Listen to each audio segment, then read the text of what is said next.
You are listening to Lone Star Community Radio on 104.5 KCZW LP Conroe and 106.1 KZCC LP Conroe and worldwide on irlonestar.com.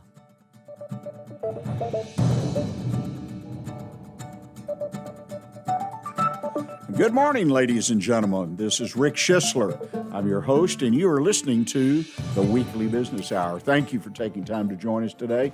It's been a difficult time for all of us in business, all of us personally, but we're going to get through it. I believe that, as well as many, many leaders around the country, so take heart. We are going to survive, and then we're going to thrive.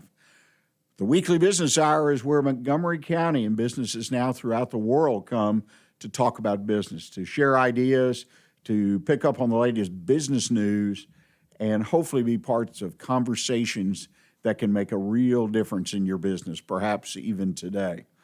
I want to remind you that the show is broadcast live on Facebook and YouTube. Just go to the Weekly Business Hour channel, and you can see our location, hit the button, and you can watch as well as listen to today's program. So Facebook, YouTube, live if you want to watch as well as listen to the program. Our sponsor today is Closing Strong with Keith O'Connell. Keith O'Connell is the founder of this company, Closing Strong. He's a coach and business mentor. His company is where they cater to you and the growth of your business. I've known Keith O'Connell for quite a while. He's a wonderful individual, and he's got over 4 decades of experience of working with businesses, with strategic teams at all levels. So I think it's a great thing, and I love his philosophy because I work as a coach or a business mentor, but I love Keith's philosophy. He says, quote, "It is really not about me. I am not going to fix your problem. I'm going to help you fix them for yourself." And that's a very, very important philosophy, in my opinion. So I encourage you, reach out to Keith O'Connell, Closing Strong. Easy contact through his website at www.closingstrong.com. That's www.closingstrong.com. Also want to remind you before we get started in our conversations today that I would love to receive an email for you. If you've got a comment, about the show, or you have a question, even a business question that's personal to you and your business, reach out to me at that's the number 1, bestconsult@gmail.com. Just send your questions, comments about the show.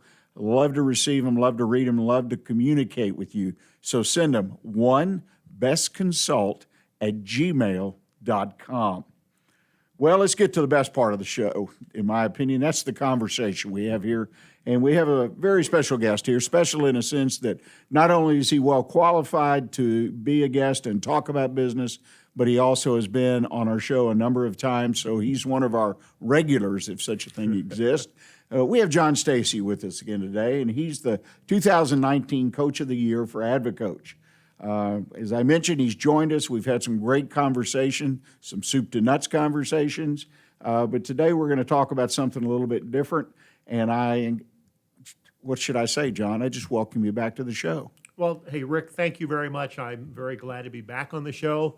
And today we're really going to focus on something different. It's really planning for the future. And I think you mentioned it earlier. We are going to come out of this. So what can we do to come out of this as strong as possible? So we're going to be talking about 8 factors. And these factors, if you want to read a book, there's Value Builder. It's Built to Sell by John Warlow. So there's a lot of factors that we're going to be talking about. He also wrote The Automatic Customer. So some real good books to read to learn more about what you can do to impact your business on a positive nature. And let me add an encouragement to that. Obviously, a lot of us in business have, a lot of downtime right now, which is unfortunate. And we have a lot of concerns about the security of our business and the future of our business. But I encourage you, if you do have some downtime, to do some of the things we're going to talk about today. In other words, redevelop or develop. Start your plan and consider some of the reading material that John's mentioned. Educate yourself. Use this time wisely for your business. It's a great opportunity to take a break. Again, it's not one we planned on, but take a break and re-energize yourself and get your business ready, because we all know, right, John, we're going to open for business sometime in the near future. We are going to open, and we are going to be successful, and we are going to come back strong. Now is the time to prepare for that future. So this is really about the 8 factors that drive the value of your company. And this is really about when you sell your company, but if you can change these factors, what's really going to happen is that you're going to drive your results today as you prepare for the future. Start. 1, I've just got to do this. Successful companies have a written plan of what they want to look like in the future. I just have to mention that. That's not one of the 8 factors, but a lot of business I've seen don't have a plan. It's really important to have a strategic plan. So why don't we go ahead and get started talking about the 8 factors that really drive the success of the organization. And it really is about maximizing your organization. Working on these factors will allow you more freedom in the future to do what you want to do. You know, one thing I want to just back up real carefully, and this is, people tell me I don't know, I just pound this issue because of what you said. You need some kind of plan. And Small Business Administration and other resources indicate that 90+% of the businesses, small and large, don't have a business plan, don't have a strategic plan, don't have any kind of written plan. Even my one-page plan that I'm famous for working with businesses on is a starter. So if you're listening to this program, you're listening to it live or on a podcast, again, my encouragement probably for the 999th time Absolutely. is build a plan.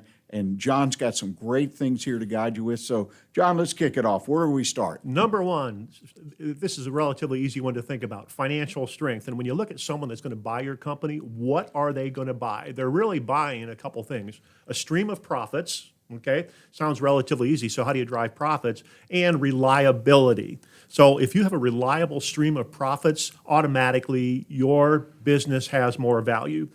Think about this.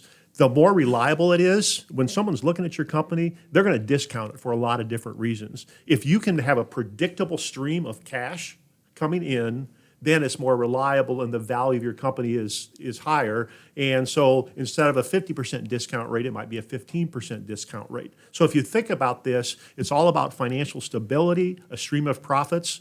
And in addition to that, it's really understanding your business, understanding your balance sheet, understanding your income statement, being as efficient as possible, and guess what? Also getting audited on an annual basis. Why audited on an annual basis? Because you've got an outside party that can verify that your financials are what you say they are, and that's really important.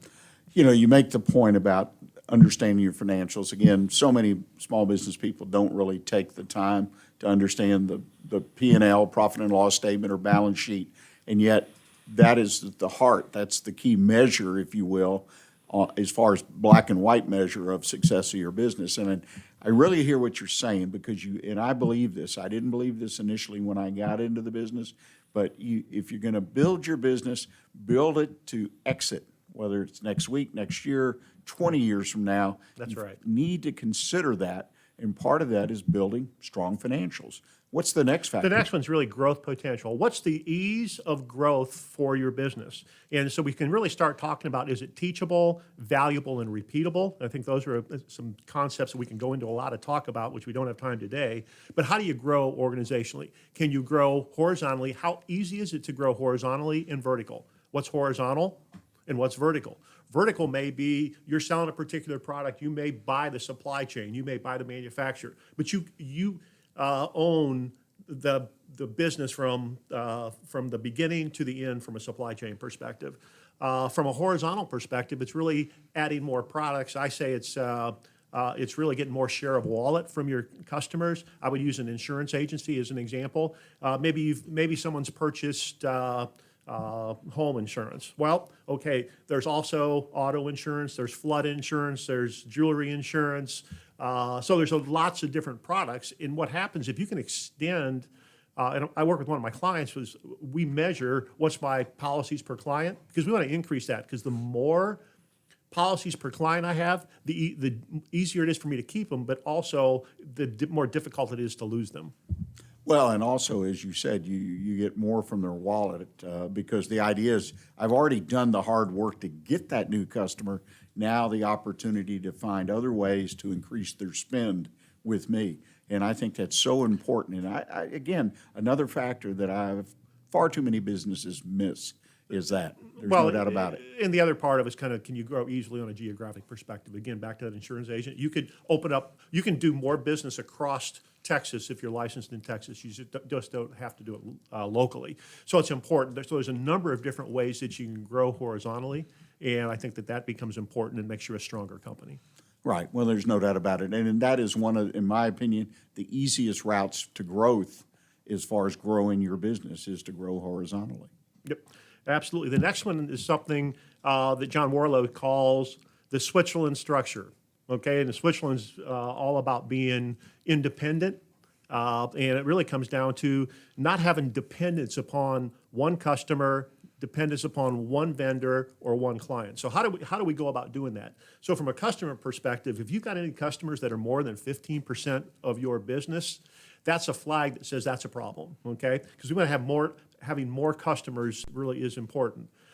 One vendor, if you've got one vendor where you purchase all your product, they've got leverage. They've got all the leverage, okay? So you need to have a secondary supplier for some things. And if we had time, I can go into some stories where a company I led, we had one vendor, and it was a disaster when I couldn't get product from them. Okay, and then the other one's dependent upon one employee. Think about this: if you've got one employee that you are completely dependent upon, and they leave, what's the value of your company? Okay, it becomes really doesn't have any value at that point. So if dependence upon an employee, a vendor, or a customer. I want to make sure people heard this is called the Switzerland, the country Switzerland. As we know, geography and world history, a very independent country that technically, so to speak, is not dependent. I love that name. It's a great way to remember those things. And gosh, right now in the current pandemic or health crisis we're facing, we found out the dependency in case of China to supply certain things was not a good thing and something that possibly will change in the future. So yes, dependency on one vendor, one customer, boy, that's a no-no. In this one country. So I think that you're starting to see more and more things out there that says we need to change. This is a wake-up call to us that we can't depend upon China in this example to be a large part of our supply chain. Now, they could be part of it, but they can't be a large part of it. Yeah, makes a lot of sense. And what's the next factor? The next factor is something I call a valuation teeter-totter. Think about school. One kid would sit on this end of the teeter-totter, and one would sit up here, and they'd go back and forth, okay? Well, it's all about how much cash that you need to invest in the company if you were to buy it. So when someone buys your company, they write 2 checks, okay? One check is to you, or the previous owner, okay? And the other is to really what cash required is going to be needed to run the business. Okay, so your companies, if you don't have to write a big check to have cash on hand, then you can write a bigger check to the owner. So this is a teeter-totter as far as a valuation perspective, so that to get the largest value, your cash flow needs to really take care of itself. And that makes a lot of sense. And I've seen that. One business I was involved in selling, the company had a lot of cash on hand even. Yep. And who gets the cash on hand? But it really plays back into your teeter-totter because that was there as a result of good cash flow. But that makes cash flow is something every company, it's on the top 5. You've got to manage your cash flow. And as you said, when you get time to sell it, somebody's looking at the value of your company, the better, the stronger, more reliable the cash flow, the more value your business has. And now, and it's kind of too late, but when you're starting to talk about cash flow, when you're talking about working capital, there's a lot of companies today in this environment where all of a sudden the government has shut us down that have a week or 2 weeks worth of working capital. That's a problem. Right? So this is one of those things as you're working on your company is you have to have some working capital. You've got to have some cash reserves to make sure that you can take it through the hard times. Now, everybody's got different ideas upon what that should be, but it's all about working capital. And it's, if you don't have it today, it's a problem, but it's something that in the future in your business, you really need to be focused on that working capital aspect. Yeah, it's kind of like the Dave Ramsey idea with you as an individual, having that emergency fund and having savings to be able, because who knew, right? But I agree with you. A lot of businesses and people I even have worked with in small business, they never got that concept that, hey, something could happen in the business. Never really discussed, I don't think, a pandemic, but different things break down. Right, And exactly. it's interesting. It's a good point, though. People need to heed that as well. Hopefully, we'll learn our lesson and move forward. What's the next The point? next one is really something we call recurring revenue. So if you kind of think about this, there's a spectrum of about 6 different types of recurring revenue. One of them is going to be something like toothpaste or a razor blade type of thing. Okay, and so with toothpaste, when do you buy it? Well, when you need it or when it's on sale. But I don't have to buy it. There's nothing that drives me. Shaving cream, I don't have to buy it. Razor blades, I don't have to buy it, but I buy them when I get around to it. Okay, so when you start looking at that company, and it's a little more difficult to estimate what their revenue is going to be. So you've got this peaks and valleys, and it might be based upon promotions. It might be based upon a lot of things, but that's kind of the least favorable type of revenue. And then you have something that is basically monthly billing of a revenue, or this actually recurring revenue. And so the question is, how do you take something that's a consumable to recurring revenue? And you look at like Verizon. Verizon's got a great model. It's a recurring revenue. Think about it. You buy a phone and you may pay cash, or you might get paid on a month. You may pay some kind of high interest to keep it, but they're going to charge you X amount of dollars per month. And once you get into it, you can't get out of it. Well, you can, but not really. Okay. So the question is, how can you take a consumable and make it a recurring revenue? Well, then I'm going to say, and I don't remember the name of the company, but there's a company out there that sells razor blades. Okay. And they will, but if you buy razor blades from them and you can buy shaving cream, they ask you, how many times do you shave? And every 3 months or every 5 months, they go ahead and send you this, and they automatically just go ahead and bill. So they've built this model that they took a consumable and made it reoccurring revenue for them. It's highly predictive at that point, and that's very positive from a valuation of the company. Yeah, I think you may be talking about Harry's. Harry's, there's a that's couple right. of them. Yeah. One of them, I believe, was in a sales or potential, which I think he got shot down by the antitrust people. But yeah, somebody, Gillette or one of the big schick, wanted to buy it because at a really high multiple. So you're right. If you've got that kind of money flowing in every month, huge. One of the goals I had when I was in business is look for opportunities where I could actually develop a product or service within the company that pulled in that revenue that was every month. So it makes a huge difference. So that recurring revenue is huge. And I think it's amazing that someone like Harry's took something that was a consumable and were creative enough to be able to make that into recurring revenue. That's amazing. Now, what can you do from your business perspective, anybody that's out there, that you can look at that and change that the consumable model to recurring revenue? Right, and always maintenance contracts, service contracts are one place to start for a lot of businesses. Yep. Well, we're at a stopping point. We're at our first break, John. Ladies and gentlemen, we're going to take a break, and when we come back, we're going to continue this conversation. John has several more points to make, so we get up that total of 8. Hope you've enjoyed the conversation, and you'll stay with us because we'll be right back with you.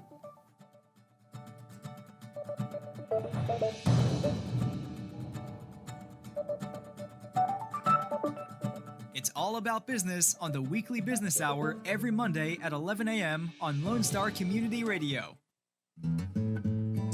Lone Star Community Radio is looking for those who are interested in hosting their own talk show, with monthly and weekly slots available on Conroe's FM 104.5, 106.1, and on irlonestar.com. Start your own podcast, create your first YouTube channel, and be on TV.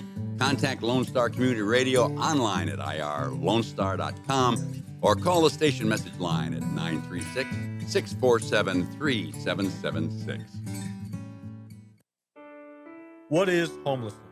Have you seen parents struggle to find a job without having transportation or childcare? What about the children sleeping in cars with nothing to eat? Families shouldn't have to struggle to survive, and children should not be homeless.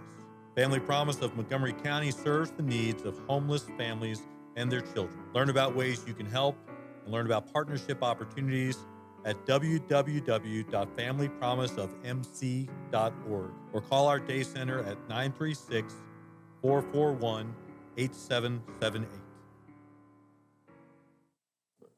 Hi, I'm Keith O'Connell, CEO coach and business mentor. I've spent 4 decades helping multiple entrepreneurs use my principles to take their businesses to the next level.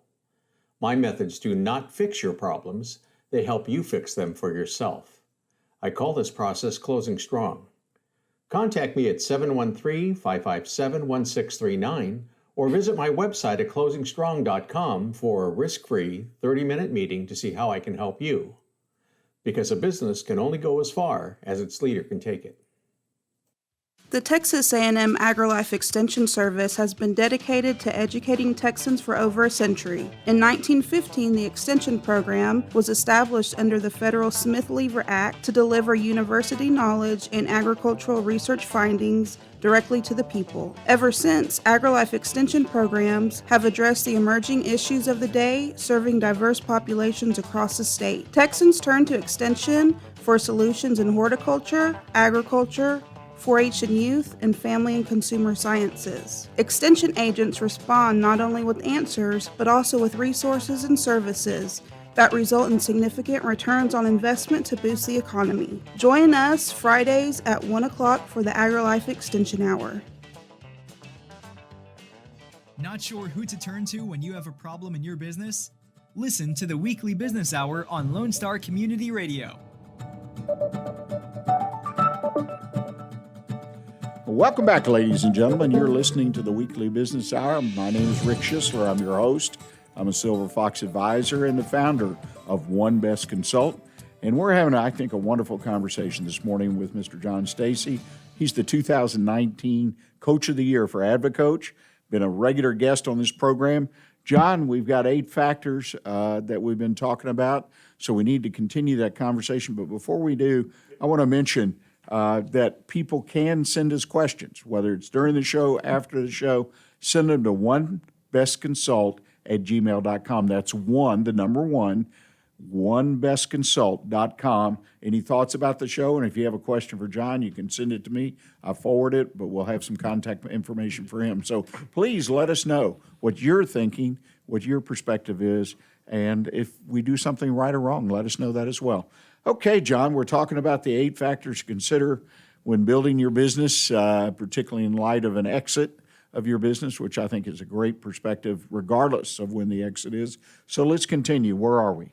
Okay, well, let's go ahead and we're going to hit monopoly control, okay? And that's all, we'd like to be a monopoly because then we can control the price. But what we're really going to be talking about is differentiation. What makes you better and what makes you different? So it's really one of those things that you may have a lot of similar products, but what makes you unique in the marketplace? And so when you are unique in the marketplace, you've got more control on pricing, which means you've got better margins. And so you have to ask yourself a couple questions. What do your customers care about most? And by differentiating yourself, would that benefit be something that you should offer? So I know you've been in the business, in the dry cleaning business was one of your businesses. Well, you could argue that every dry cleaning business is the same. So how, as a dry cleaning business, can you differentiate yourself? And I can think of a couple companies that have done some things different. One of those things that they did was offering, I'm not sure it was free, but pickup and delivery. So you didn't have to go to the dry cleaner, they would come to you. What did you do on some of your things to become unique to your customers? Well, it's interesting. Our family business, I don't think we followed the path. We became supposedly the largest in North America as far as locations.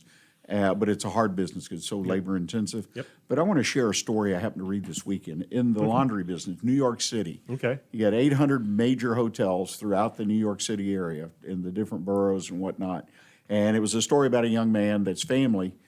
He started a laundry it became known as Star Laundry. His family was in different businesses. He and his family had immigrated to this country. And anyway, the question was, and one of the highlights or points in the story was, that business is sold by the pound. They pick up the sheets, the pillowcases, everything, and it's so much a pound. So the contract is for 25 cents a pound, 30 cents a pound, whatever is in that. okay? And our family used to be in what's called the wholesale laundry business Okay. when I was young, but we left it because it's hard to make money in because people are competing. Well, you do 30 cents, I'll do 28. And so he ran into this. But he was focused on making money and having a profit margin. So what he did to differentiate himself is he has no salespeople. He is the salesperson, okay? He is the largest in New York City by far. But he picked strategically the customers to go after, the 4- and 5-star hotels, got them on board, but he could get an extra couple cents a pound. But keep this in mind. You're talking about some real money. I forget what hotel exactly, but they did 5 million pounds of laundry a year, right? So 2 cents kind of adds up, right? Yes, absolutely. But he's been highly successful by presenting his personal service, taking care of people, answering his phone 24/7, his phone. He's at work at 4 in the morning. Customers call him if they got special needs. He's just made it work that you pay me a little bit more and your laundry is going to be done right when you need it. And when there's an issue, we're right here on top of it. So he's been able to sell that and currently in negotiations to sell the business. And it's estimated that the business could have a value of up to $150 million. Which is an amazing story, Rick. And if you think about it, that wholesale laundry business is a commodity. It's all sold on price. And what he's done is he was able to differentiate himself. And by differentiating himself, he could charge more. Okay? Absolutely. Which improves your margins. So it's, and the margins are tight on that, but 2 points or 2 cents makes or 3 cents makes a whole lot of difference. But he was able to differentiate himself. And that's what really about monopoly control is, finding a way to find out what your customers want, be able to differentiate yourself, and therefore you can charge more, your margins are better, and quite frankly, your service is better. And I'll add one small caveat to that I've bumped into a couple times. Make sure there's enough prospective customers in that category. In other words, that are willing to buy your uniqueness and to pay whatever it is you need to get paid. Because a couple of times in my life, I've seen where the best ideas and execution was good, but there just wasn't enough business. So that's a small caveat. So what else do we have? Well, the next thing is really customer satisfaction. And through this, we've talked about ourselves. A lot of this has been all internal to the organization, but it's really about customer satisfaction and how you measure customer satisfaction. And so there's something out there that's been defined as Net Promoter Score. And there was a Bain consultant a number of years ago, and what he found was there's absolutely no relationship between asking a customer if they're satisfied and whether they're going to buy again. Now, that sounds kind of weird. So a customer says they're satisfied, but there's no relation to just say I'm satisfied that I'm going to buy again.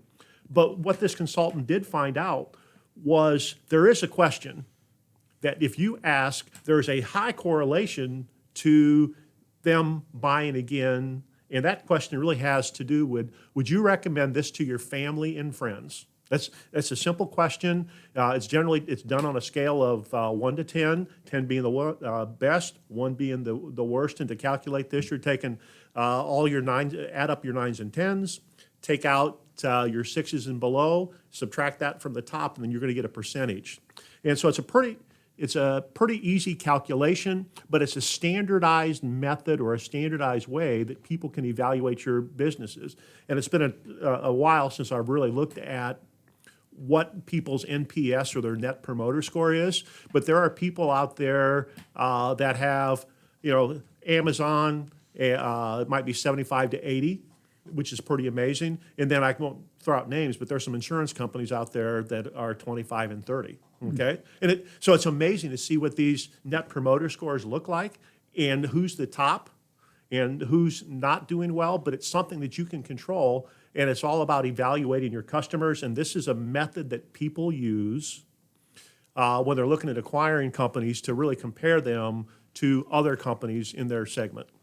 Yeah, it tells a wonderful story. I've seen it, and I've worked with it even in the nonprofit world on a regular basis. So it's a great, and it really boils down to potential. What is the potential for your business? Because you got a higher score, right? More chance of doing business. so on and so forth. And more happier customers and more people that are going to recommend you. So it really kind of keeps the ball rolling. I've had a client that their net promoter score has been between 85 and 90. And that's something, they've got some incentives to keep their employees focused on that. And that really makes it something that he can see, and he can also measure that net promoter score by, since he's got technicians, how each of those technicians is doing. And if someone's not doing as well as you would like, it's something that you can look at and you can make adjustments and you can work with people to improve your performance. So it's a really good measurement. Yeah, and measurements are definitely important. You've got to have measurements, whatever they are, that work in your business to keep yourself on track. You can't ignore the P&L, obviously. Can't ignore cash flow. Those are measurements. But other measurements like this really tell you what you're doing and are you improving your business. So it's a great thing. Well, what do we have? One left? One left, and this is about hub and spoke, and really this decreases the value of your company. And if you think about this, in a hub and spoke, what do you think of a business that is out there, or an industry that's out there that uses hub and spoke? Well, guess what? The airlines. The airlines use a hub and spoke. So you come into, here in Houston, you've got United, and they fly out to all these spokes, and then they come back. And, that works really good from an efficiency perspective until there's a snowstorm or a hurricane or any of those things. And all of a sudden, the business becomes a disaster. Well, think about yourself as a business owner. If you are the business owner and you are the hub of the organization, you make all the decisions. Everybody has to come to you. They're not really allowed to think, or they're not really trained, but you are the person that is the decision maker. And that works fine when you're small, okay? But when that snowstorm hits, like in the airlines, what happens? You have to be there, or else your company can't operate. So if you want to take a vacation, you can't. If you want to get out for a couple hours, you can't, because you've got to be there. So if you think about this, if someone was looking at acquiring your business, and you're the decision maker, the value is much lower, because when they pull you out of the organizations, who's going to make the decisions? Well, your employees aren't. So it really becomes, this to me is probably one of the most critical pieces in your success as a business owner, because if you build your organization right, if you've got the training and development that you can have within an organization, and you as a business owner teach your people on how to make decisions, and if you understand the values of your organization, you can do that. That allows you to go out and do what you do best and take some time off, but it allows your company to run without you. Well, and that's obviously someone turns over their business, and you're exactly right, because people pay you to stay on for a while. Of course, that's a transition, but if they pay you to stay on 2 or 3 years, then you probably you're the center of too much attention, if you will. So it is important if you really want to build the value of your company, particularly as you approach the time you want to sell. This 2, 3, 5 years leading to when you want to sell and move on for whatever reasons, that you train people, that you have people, that you seek them out, so that you don't become the center of attention in everything in your business. Well, and we started this, and I did mention, we're talking about the 8 factors that really drive the value of your organization when you're getting ready to sell. But the important thing is, if you think about each one of these, if these are things that you could focus on today, I don't care when you're going to exit the business. If you can focus on these things today, it's going to make a stronger, more healthy, vibrant organization in your life. You're not going to get in this owner's trap where you have to be at work. You can go do something else. Yeah, and it makes a lot of sense. Well, John, as usual, you've delivered a lot of great information. Hopefully people have made some notes. I encourage you, by the way, the video cast of today's program will be available on Wednesday of this week. So if you need to re-listen, re-watch to pick up some precise points, you can do that. John, if people want to get in touch with you, if they've got questions or answers or whatever it might be, how do they do that? The easiest way is by email address, jstacy at AdviCoach, AdviCoach. You can also reach me on my website, which is AdviCoach of Texas. And with that, one of the things I will add as we're talking, with all these topics that we're talking about today, there's a 13-minute survey, so you can go in and have your company evaluated. It's free, but it's a 13-minute survey that you can take the survey, and I can get back to you with the answers. But if you go to my website, and which is AdviCoach of Texas. Go to Free Tools, and then go to Value Builder. It'll give you a link. Put in your email address, and it'll give you the questions, and then I can get that score back to you, and you can see where on each of these 8 factors you really fall. And the research that's been done, which is over 20,000 businesses, really has shown that the average is someplace below 50, but if you can move this from 40 to 80, you can increase your value, the multiple of your value, from 3 to possibly 6.5 or 7, which is pretty significant. Oh, yeah, very, very significant.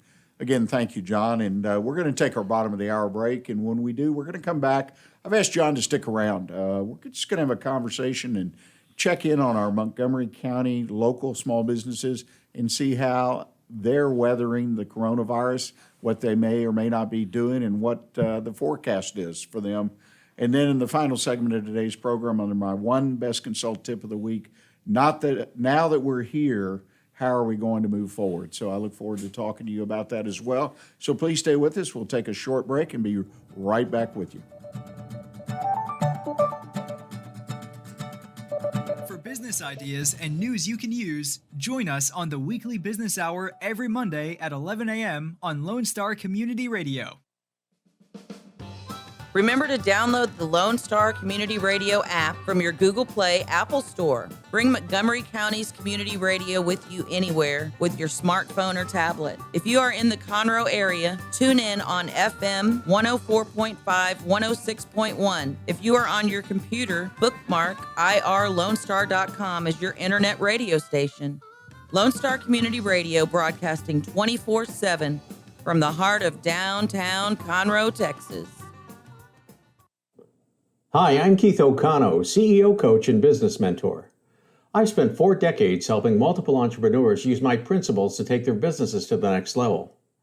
My methods do not fix your problems, they help you fix them for yourself. I call this process Closing Strong. Contact me at 713-557-1639 or visit my website at closingstrong.com for a risk-free 30-minute meeting to see how I can help you. Because a business can only go as far as its leader can take it.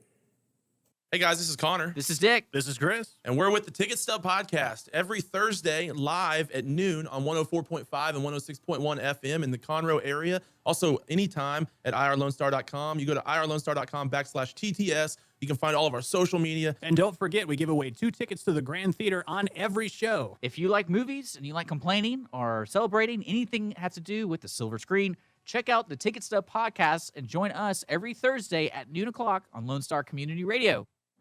Does volunteering at a nonprofit horse sanctuary sound wonderful? Or are you a veteran or a veteran spouse and think trying a peer group session through a local Horses and Heroes equine program might be worth trying? Henry's Home Horse and Human Sanctuary, located in Grand Central Park by appointment only, is home to a growing number of rescued and donated horses. Visit our website at henryshomehorsesanctuary.org or check out our Facebook at Henry's Home Horse and Human Sanctuary for more information. It's all business talk on the Weekly Business Hour every Monday at 11 a.m. right here on Lone Star Community Radio. Welcome back. You're listening to the Weekly Business Hour, and this is Rick Schissler. I'm your host, and we're going to continue our conversation in general with John Stacy in a bit. But before we do, I want to remind you again that the video cast of today's show will be available on YouTube at the Weekly Business Hour channel. Simply type in the Weekly Business Hour, get to the channel, and you can watch all or part of the program and even share it with people you think that might value from it, and I deeply appreciate that. I want to thank our sponsor again today, Keith O'Connell and Closing Strong. Keith is a CEO, coach, and business mentor. He's been doing this for 4 decades. Multiple entrepreneurs use the same principles that he has brought to them to take their businesses to the next level. And as I'd mentioned earlier in the show, I've known Keith for some time, and I can tell you he has the experience and background to help guide you and your business to the next level. Reach out to Keith. Just talk to him. But you can reach him through his website. It's the easiest way to contact him at www.closingstrong.com. That's www.closingstrong.com. Keith O'Connell, thanks so much for your support for the Weekly Business Hour. Well, John, Stacy, thanks for staying around. Thank you. I don't know if there's a need for more conversation about the coronavirus. It's everywhere that I open any kind of news organization's channel and I see it. It's constant. I almost wonder if there's any other news going on in the world, and we know it is. But the conversation started, which I think is good. The president, Donald Trump, has started a conversation about reopening the country. He originally said Easter. Now he reset that to June 1st because it's a moving target with this disease, and we're beginning to see numbers because tests are, in my opinion, more widely used. Yep. So it's still going to happen. It's still going to be there. But I'd like your general take on what's going on right here in our own backyard, Montgomery County, Conroe, Texas, the county seat here. What are you seeing with your business clients out there? How are they dealing with the coronavirus? Well, I mean, the fact of the matter is we're under quarantine essentially at this point. I can tell you stories about people that I know or are working with, and depending upon the business that they're in, they're being impacted pretty significantly. I can tell you a story about a marketing individual I know that a couple weeks ago they had gotten a contract for like an $8,000 website. On Tuesday they agreed. On Wednesday they checked, "Are you sure you're okay?" They said, no problem. By Friday, the owner of the company decided, I can't do it. And so there's things that the decision-making process has just been so compressed. So all of a sudden, a lot of people are not doing business. I've got some clients that have started laying off people. I think that a lot of this has to do with how much working capital people do have on hand. And I think that a lot of small businesses, 2 to 3 weeks is maybe what they can deal with. And the question is, what happens to their business after that?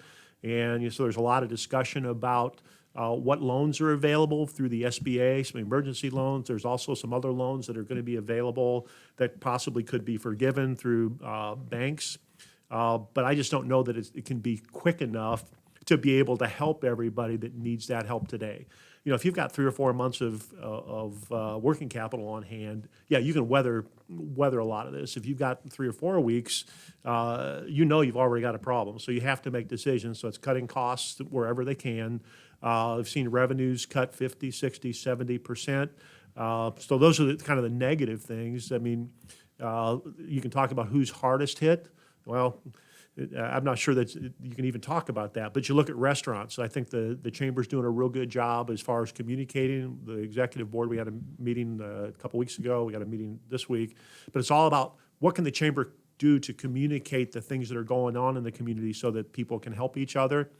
I think that one of the things they did was send out a list of all the restaurants that are doing takeout and delivery. Well, that's one of those things that helps. If there's anything that we can do to support small business at this point, that's a positive thing to do. So we've tried, at least in our house, we've tried to not change our dining out, how often we normally dine out, right? Well, so I went to Joe's. It was a plug, but I think there were 6 cars there when I got there on a Friday night. There was 11 cars picking up, and so you see those things, and I mean, people are reaching out. And so if you've got the ability to, if you can help some of these businesses in the short term, I think it's a really good thing. Long answer. Well, I think the restaurants are absolutely key. I think, though, the first decision that I feel, and I see even the businesses that I work with or know of that are well run, is do I want to stay in business? Because we have some people, especially in the baby boomer group, we're going to sell their business, and that may be critical, so they need to push as hard as they can. But others, as we well know, a lot of businesses, I understand 30 to 40% just close when they exit, just for various reasons. And I've had one particular client who had thought about it last year and decided to continue. And boy, they rue that day. But the fact is, they approached me about representing them just to make a deal with the landlord because they had renewed the lease and pay them off, and they just want to walk away. But they also, on the other hand, they've got a large inventory, seasonal inventory, and it's consumer goods, and they are working through ideas of how to liquidate and sell that inventory, which is interesting. So I think people have to, and I'm going to talk about it in my final segment. First of all, they got to decide, am I going to stay in business? And then right? What is that going to look like? And then what can I do right now to bring some money in? What can I sell?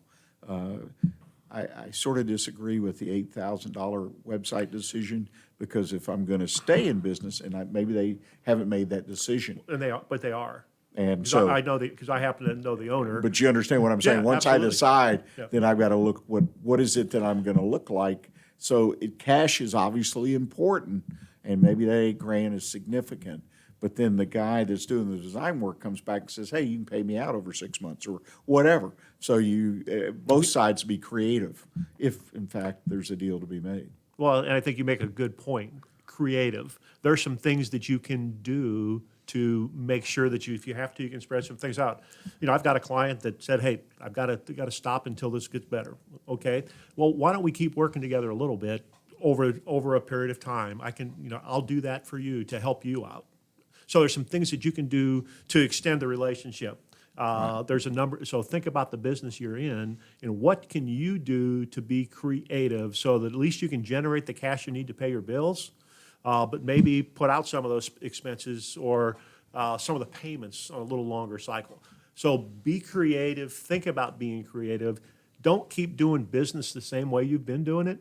Think about what you need to do. If you want to stay in business, what do you need to do to be creative? And it could be little things like packaging. I've noticed that in the takeout food.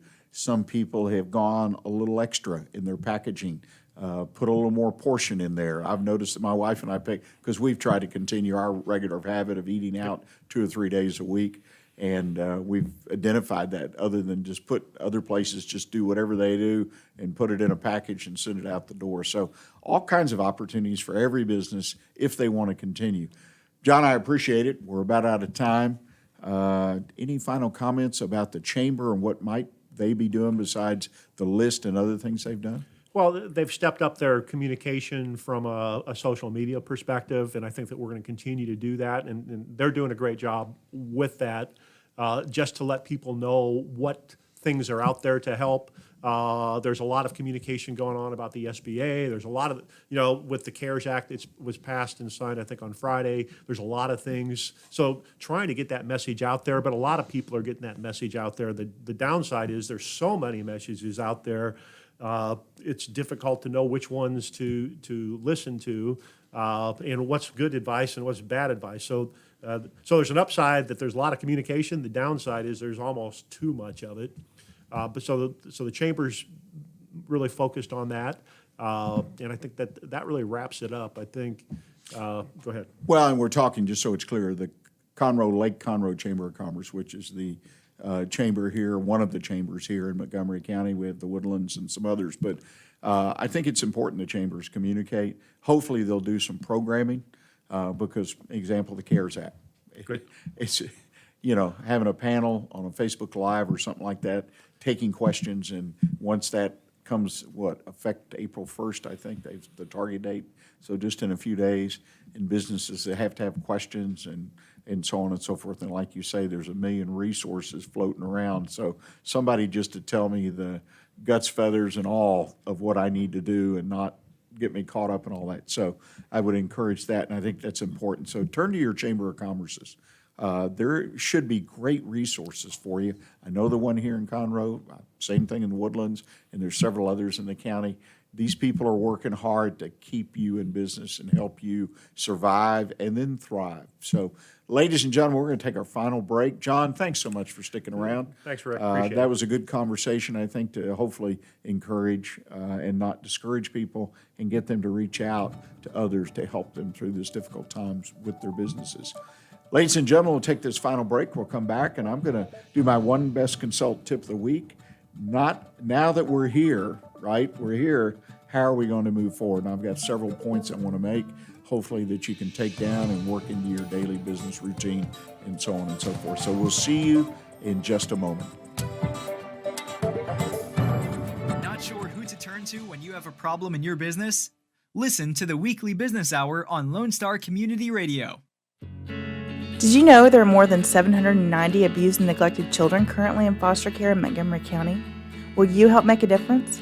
I'm Allie Stevens with Casa Child Advocates of Montgomery County.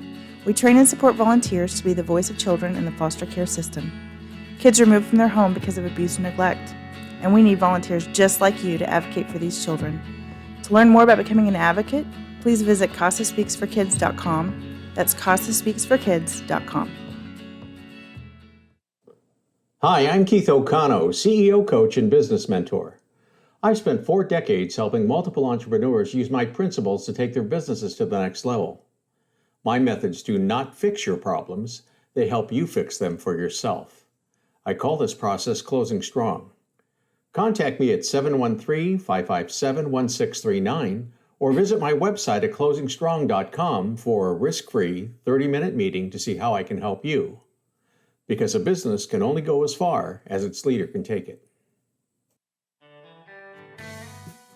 A Lone Star Community Radio is Montgomery County's radio station with talk, music, weather, and traffic for Montgomery County. Have a question or comment about one of our shows? Want to know how to reach a host? Just contact the station at irlonestar.com or call in and leave a message at 936-647-3776. Get involved with your community with Lone Star Community Radio. It's all about business on the Weekly Business Hour every Monday at 11 a.m. on Lone Star Community Radio. You're listening to the Weekly Business Hour. Rick Schissler here, our final segment of the day.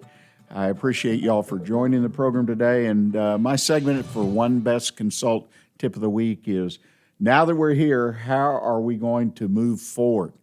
And it is time, folks, if you haven't already started, to put together, as Stacy, our guest today, mentioned and presented some 8 factors that you can look at in putting together your plan forward. I want to give you some action steps, some things that I believe every one of you can do. First and most important, it's a good time to take stock of your business, your assets. What assets do you have? Your people, your equipment, your inventory, your rolling stock, whatever it might be, your customers, your customer list, your vendors. Take stock of each one of the assets really that make up your business and grade them out in your mind. Do you have the best employees you could have? If not, why? What could you do to make them the best employees? How much would that cost? Is it a training program? Is it consistent training? I don't know the answers, and every business is a little bit different, but take stock. And as my father liked to say when business, he says, do some soul searching. Search your soul and answer these questions.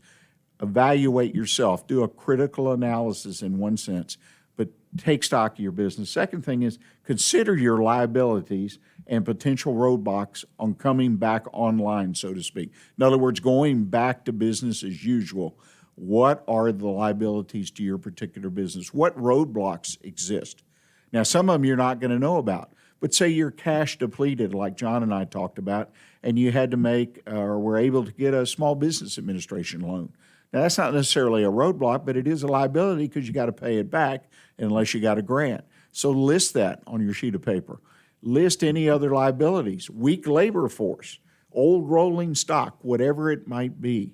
Be sure you know them. This is for you to understand.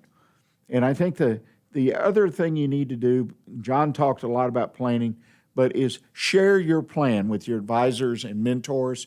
Make sure that the people that advise you know that you have some idea, that you've written it down, and share it with them. Share it with your employees.